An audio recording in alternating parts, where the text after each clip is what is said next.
ሰላም ሰላም፣ እንዴት ናችሁ? ደህና ናችሁ? ውድና እየተከበራችሁ የሹክ ቤተሰብ የሆናችሁ እንዲሁም የመዳም ቅመሞች በያላችሁበት ሰላማችሁ ይብዛ እላለሁ እና እንዴት ናችሁልኝ? ያላችሁልኝ ቅመሞችዬ።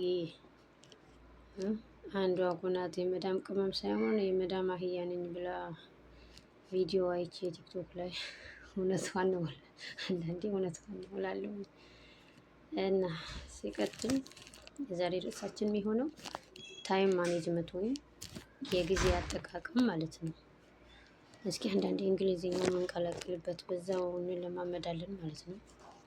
ችግሩ አነበዋለሁ ትርጉሙ ላይ ነው እኔ ጋር ችግሩ። የትኛውም እንግሊዝኛው አነበዋለሁ የሁሉንም እንደ ትርጉም ወይም ትሬሽኑ አላውቀውም ማለት ነው። እስኪ መታቆም እያስተማራችሁን እየተመማርን እንቀጥላለን ማለት ነው።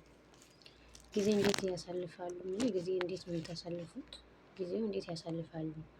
ጊዜውን እንዴት እንደሚያሳልፉ ያውቃሉ? የጊዜ አጠቃቀም ስትራቴጂ ለሶስት መሰረታዊ ጥያቄዎች ተገቢ መልስ በመስጠት ውስጥ የሚመነጭ ይሆናል። አንደኛ ጊዜ እንዴት ያልፋል የሚለው ነገር፣ ሁለተኛ ጊዜን በምን መስራት ላሳልፍ፣ ሶስተኛ ጊዜን በተሻለ መልኩ እንዴት መጠቀም እችላለሁ የሚሉ ጥያቄዎች ጊዜያችንን በተሻለ መልኩ ለመጠቀም የሚረዱ ዋና ዋና ጥያቄዎች ናቸው ማለት ነው።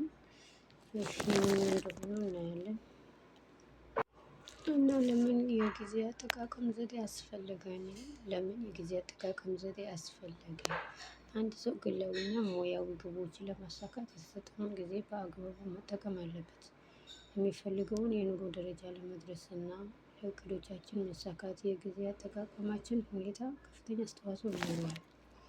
ስለ ጊዜ አጠቃቀም ዋና ማወቅ ያለብን ጊዜን መቆጣጠር ሳይሆን እኛ በሚሰጠን ጊዜ በምንጫወተው ሚና መሰረት ጊዜያችንን በአግባቡ ተጠቅመናል ወይስ አይደለም የሚለው ነው። የጊዜ አጠቃቀም ወይም አመራር የሚለው አገላለጽ በራሱ የሚያደናግር ነው። ምክንያቱም ደግሞ ጊዜን ተቆጣጥሮ መምራት ስለማይቻል ነው።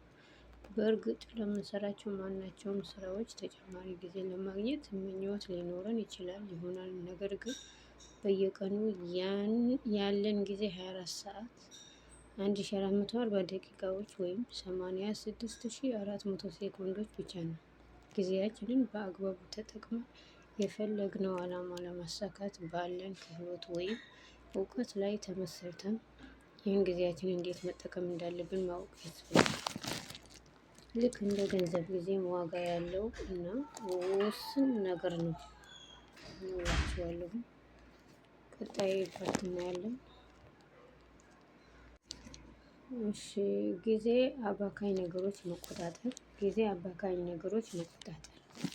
ከቤታችን ስንወጣ ዛሬ ይሄንን ስራ እሰራለሁ ብለን አቅደን ስንወጣ ሳናስበው ጊዜያችን በግለሰቦች ወይንም በሌሎች ውጫዊ ነገሮች ተጽዕኖ ስር ሊወድቅ እና ሊባክን ይችላል። ይህንን የጊዜ ብክነት ለማስወገድ ማድረግ የሚገቡ ነገሮች፣ ኢንተርኔት እና መልእክት።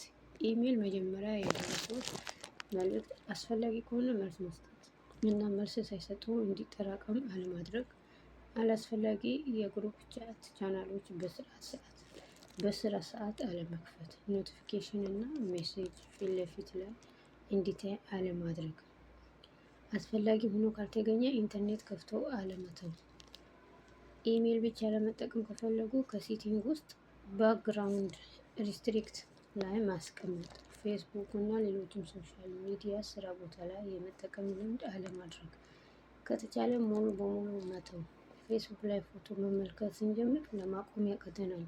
ምክንያቱም እዛ ላይ ፖስት የሚሆኑ ፎቶዎች አጓጊ ስለሆኑ አንዱን ብቻ አይተን መተው ይከብደናል።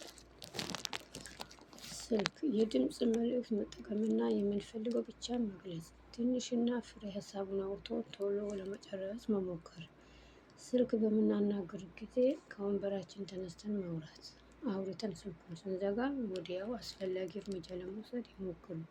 የስልክ ጥሪና መልእክት የሚቀበልን ሰው ማዘጋጀት። የቢሮ ስራ ከሆነ ያልተጠበቁ ጎብኚዎች፣ የስራ ቦታ ላይ ያልተጠበቁ ሰዎች ሲከሰቱ የስራ መስተጓጎል ብቻ ሳይሆን ሀሳብን የሚሰርቁ መረጃዎች በመስማት ቶሎ ወደ ቅድመ ቦታ ለመመለስ መቸገር፣ የስራውን ቅድመ መከተል መርሳትና ጊዜ ማባከን ይከሰታል። ይህን ችግር ለመቅረፍ ለሰዎች መቼ ስራ ቦታ እንደሚደርሱ ትክክለኛ ሰዓቱን አለማሳወቅ ወይም ጊዜውን አርዝሞ መንገር፣ በስልክ አመቺ ጊዜ ሲያገኙ እንደሚደውሉ መንገር፣ የምንግባባን ሰው ከሆነ አስቸኳይ ስራ ላይ እንዳሉ ማስረዳት፣ ስብሰባ ዓላማ ቀድሞ ማወቅ፣ ስብሰባው አስፈላጊ ሆኖ ካልታየ አለመዘጋጀት፣ በጊዜ ቦታው ላይ መድረስ፣ በእቅዱ መሰረት በሰዓቱ መጀመር እና መጨረስ፣ ስብሰባው ላይ ማስታወሻ መያዝ፣ የቤተሰብ ግዴታ ለአንዳንዱ የቤተሰብ አባል የጊዜ አጠቃቀም ለማስረዳት የቀን መቁጠሪያ መምሪያ እንዲጠቀሙ ማድረግ። በዚህ የጊዜ እቅድ ዝርዝር መሰረት ሁሉንም የቤተሰብ አባል የስራ ድርሻ እና ኃላፊነት ማሳወቅ። ለራሳቸው ኃላፊነትን እንዲለምዱ በቀላሉ ስራዎች ጀምረው እንዲለማመዱ በማድረግ ጊዜ አጠቃቀማቸውን እንዲያሻሽሉ ሞራል መስጠትና ማገዝ ይሆናል። ቀጣይ ይቀጥላል ወይ? ጊዜን በአግባቡ የሚጠቀሙ ሰዎች ጊዜያቸውን በጥሩ የጊዜ አጠቃቀም ቴክኒክ የሚመሩ ሰዎች በተሻለ መልኩ ውጤታማና ምርታማ ናቸው። ለሚሰሩት ማንኛውም ስራ የተሻለ ጉልበት ይኖራቸዋል።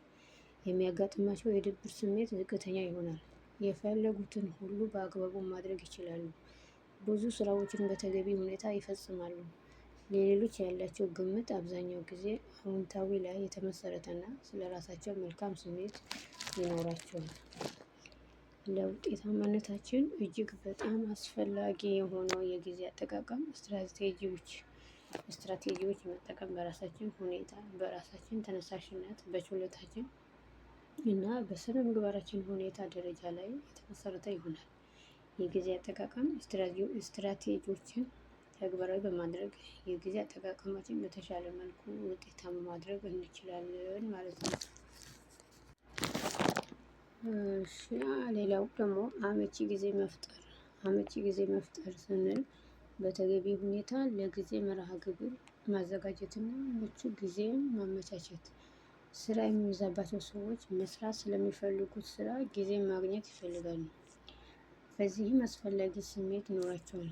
መርሃ ግብር ወይም የጊዜ ድልድይ መውጣት መስራት ያለብን ነገሮች ለምሳሌ ስብሰባ ላይ መገኘት፣ የተለያዩ ቀጠሮዎችን ለመያዝ መመዝገብ ብቻ ሳይሆን ለመስራት ለምንፈልጋቸው ስራዎች ተገቢ ጊዜ መስጠት ነው። ፈታኝ የሆነ ስራ ለመስራት ተገቢ ኃይል ይኖረኛል ብለን በምናምን ቀን ለመስራት መዘጋጀት ያስፈልጋል።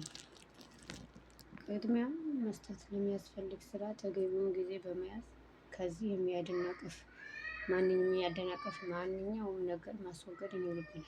በዓለማችን ብዙ የእቅድ ሰዎች አሉ። እነዚህ ሰዎች ብዙ ነገሮችን ያቅዳሉ፣ ነገር ግን ጊዜ ባለማመቻቸት ብቻ ስራቸውን በተገቢ ጊዜና ቀን ለመከወን ይከብዳቸዋል። ስለዚህ አመቺ ጊዜ መፍጠር ለእቅዳችን መሳካት ወሳኝ ነገር ነው እላችኋለሁ።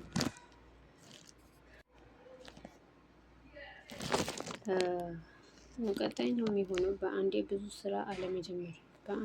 ስራ አለመጀመር መስራት የሚገባንን ስራ በተለያዩ ምክንያቶች ሳንጨርስ ማስቀመጥ እንችል ይሆናል።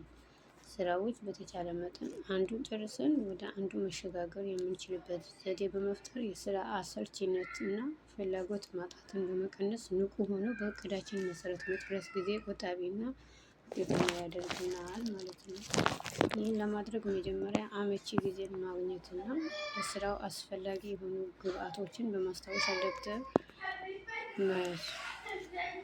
ላይ በመጻፍ እያንዳንዱ ነገር ስራውን ከመጀመራችን በፊት በቅድመ ተከተል ማዘጋጀት የጀመርነውን ስራ እንድንጨርስ ይጋብዘናል።